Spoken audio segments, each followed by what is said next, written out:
First of all, without understanding what I went through for about 5 years in my life before I read the Bible and start to understand the teaching of Jesus Christ, it wouldn't make sense for me.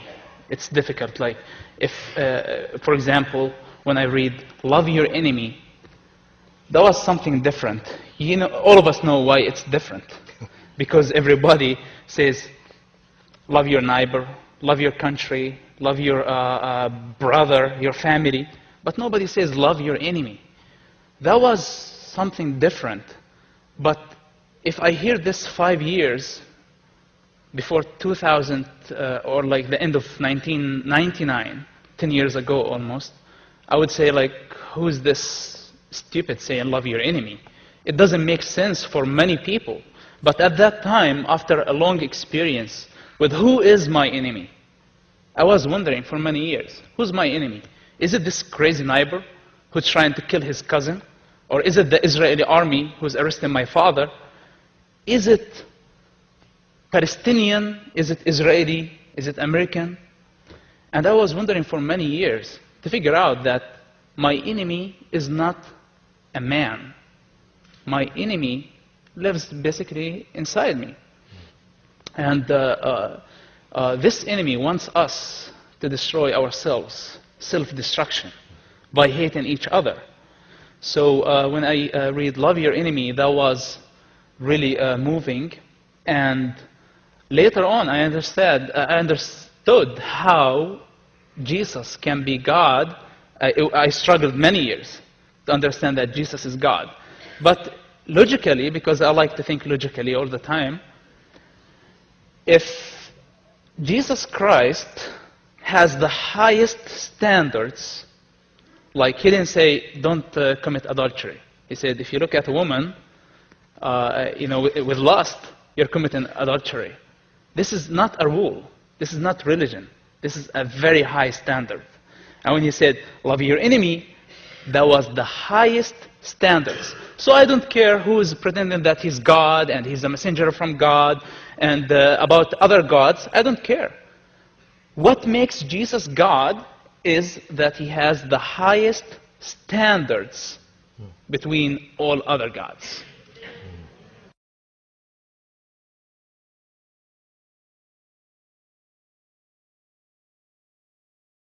Do you believe that Jesus is working in the Middle East and the most darkest places?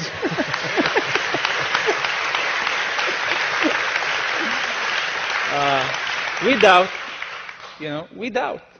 And I've seen miracles, if I can call them miracles in my life, and I forget easily. Sometimes I forget who I am. Sometimes I watch a Fox News documentary again, and it's like, I forget who is this guy?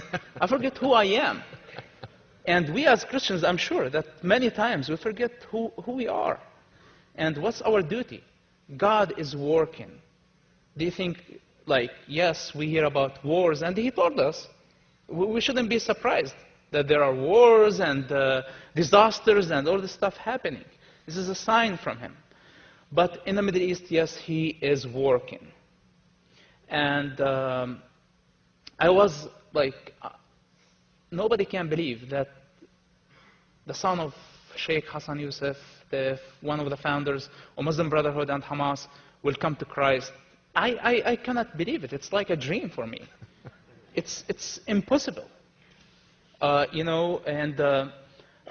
Thank God he worked in my life, and he worked in many others' lives. Many people, they put lives in danger. Many people were killed just for the last few months, because they accepted him in their lives, and people told them, okay, we kill you.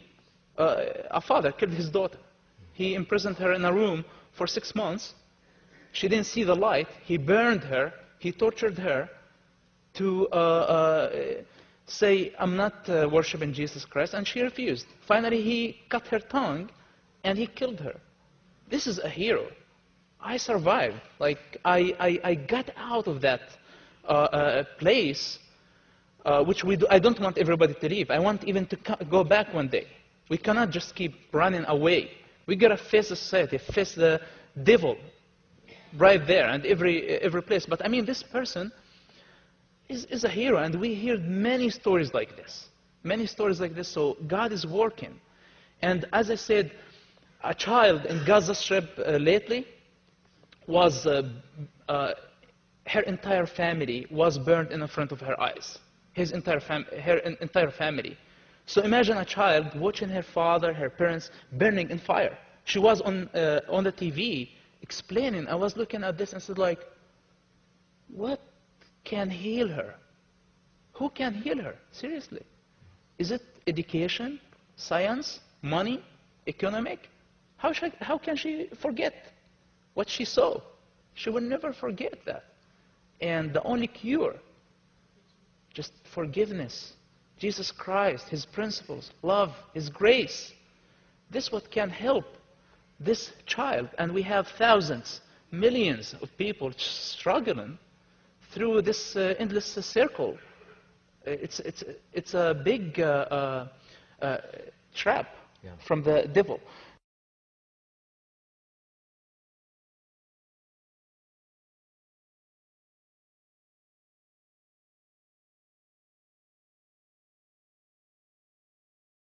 Now, Jewish people, Palestinians are fighting each other. For the last 2 years, and this is good news, we have 10,000 Jewish people for the last 2 years only. This is the people that we count and we know about, who came to Christ. And they're demonstrating the streets, down the streets in Tel Aviv, Jerusalem, saying, the Messiah came. Don't keep waiting for him. He's already there, like 2,000 years ago.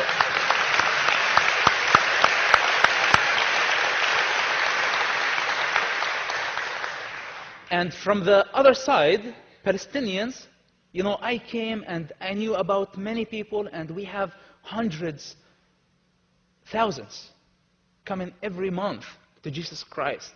I will tell you how. This is amazing how God is working in that area. While politicians are tired and they're confused, what can we do? It's like Israel is raining bombs on Gaza Strip, killing 600 innocent people. It has nothing to do with terrorism, and the international community is just sitting watching. They couldn't do anything. But our God is working. Yes, it takes longer time, but He's fixing the problem from its roots. And He's telling Israelis and Palestinians, He's telling them His message very clear. I didn't come to take sides. I came to take over.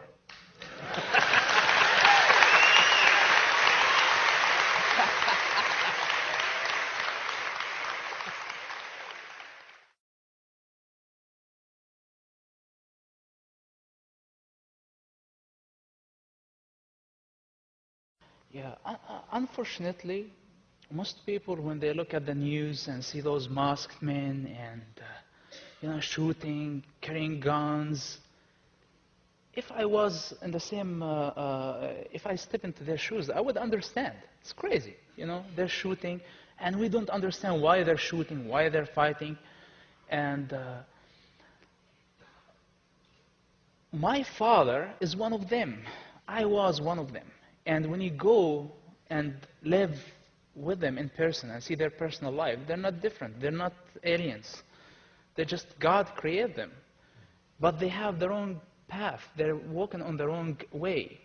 And this breaks my heart. Like the way that I see my father treating my mother, the way that he loves me, he loves my other brothers, the way he loves his neighbors. Like, he didn't disown me. He's supposed to kill me. He's supposed to send somebody kill me because I converted to Christianity. This is what his God tells him. And I asked him a question. Like, why you still love me? Why you're telling me that you love me? You're supposed to kill me. Because, I converted to Christianity, and it's a very clear command from your God to kill me. So why do you still love me? Do you have moralities more than your God? They are good. They have moralities more than Allah. The hospitality, loving I had many American friends in Ramallah. And even if you go yourselves, you're going to see, like, wow, there is something great about this culture. There is something great about those people. They're not going to shoot you, by the way. It's not like in the news. But there is something wrong. There is something wrong about them. A Catholic priest came to our house. I was Christian during that time, but he had no idea that I was Christian. And I was translating to my father. He wanted to help a truce between Hamas and Israel. My father totally believed in that truce, and I took the opportunity to translate for this priest to my father. I was adding stuff from as a Christian. So now, this priest he met my father twice. And you will be surprised of what he did. I sent emails after my public conversion to everybody, to all my contacts, including this priest. And I was expecting from him, to be happy and say, praise the Lord, and be really happy just to understand that I was Christian during that time when I was translating. I would say, I wanted him to know, but I couldn't tell him. It was secret. So now, it took him 2 months to respond to my email. You know what he told me? He told me, I thought carefully, and I kept thinking. I couldn't sleep. Thinking what to write you. And what I can say, that I wish that you kept your Islamic faith. Because you basically destroyed a wonderful man. I told him, if you met my father for 2 times, and you loved him more than Jesus Christ, what can I say? This is my father who took care of me, who loved me, who sacrificed, spent most of his life in prison. And even when he was in prison, he was gathering the food that they give him, so he give us when we go visit him, and the candies. This is how much love he had. And I will never forget this. But how can I call myself the son of God, the child of God, if I don't put him first and my father second?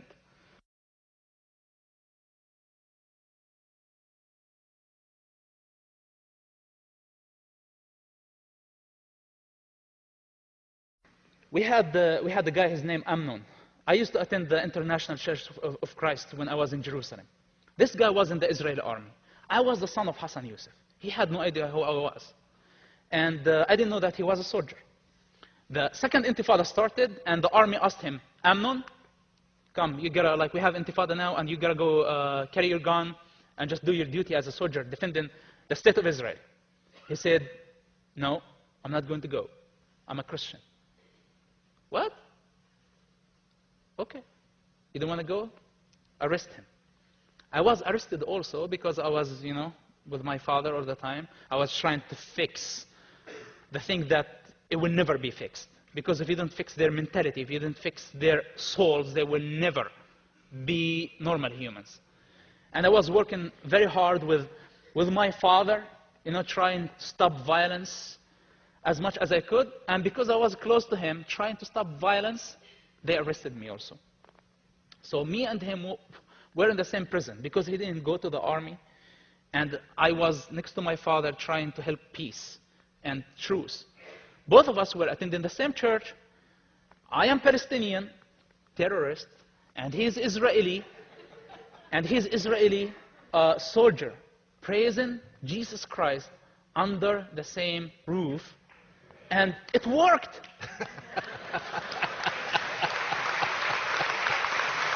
It did work.